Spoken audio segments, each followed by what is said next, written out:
المذنب انت ابن مدلج حياها سيره باسم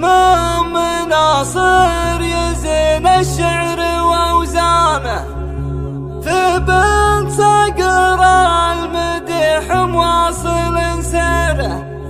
وفي غيرها المدح سلعة لها خانه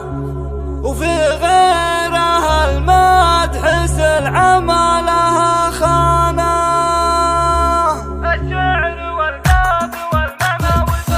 الشعر والقاف والمعنى وتصويره مضمون عندي وماجد عنده الحانه واشراع على شاعر مجاد تعبيره لا صار في بنت شيخ تعرف اكوانه المذنب انت ابن مدرج حياها سيره باسم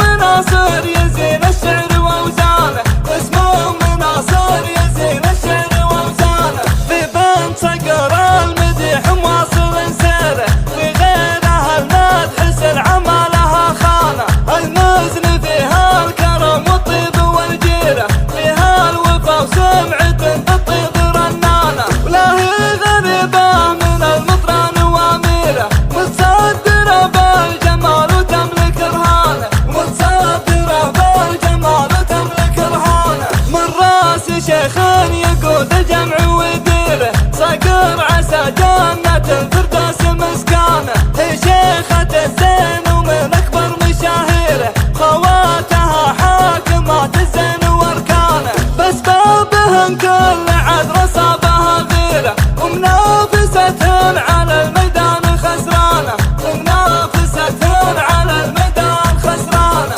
وعيالها باللزوم حزام والخيره بعدين جه الناصر الدندون واخوانه مازن وتركي وشبوا بالجبن نيره المدح باسمه ثلاثه فك بيبانه العز بعيونهم فلا تباشره والطيب مذخور من بدر وجدانه والطيب مذخور من بدر وجدانه شيوخ الموازين وصل الشيخ توقيره مدالجه واسمهم يكفيك عنوانه واختامها المسك من غالي مصاديره هدية من مهال المزن مليانه واختامها المسك من غالي مصاديره هدية من مهال المزن مليانه هدية من مهال المزن مليانه الشعر والقاف والمعنى وتصويره مضمون عندي وماجد عنده الحانه واشراع على شاعر مجاد تعبيره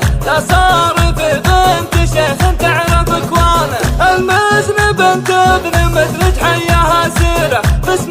مناصر يزين الشعر واوزانه باسم مناصر يزين الشعر واوزانه في بنت صقر المديح مواصل سيره في غيرها المدح سلعة ما لها خانه المزن فيها الكرم والطيب والجيره فيها الوفا وسمعة بالطيب رنانه ولا هي غريبه من المطران واميره متصدره بالجمال وتملك رهانه متصدره بالجمال وتملك رهانه من راس شيخ يقود الجمع ويديره صقر عسى جنة الفردوس مسكانه هي شيخة الزين ومن اكبر مشاهيره خواتها حاكمات الزين واركانه بس بابهن كل عذر صابها غيره ومنافستهن على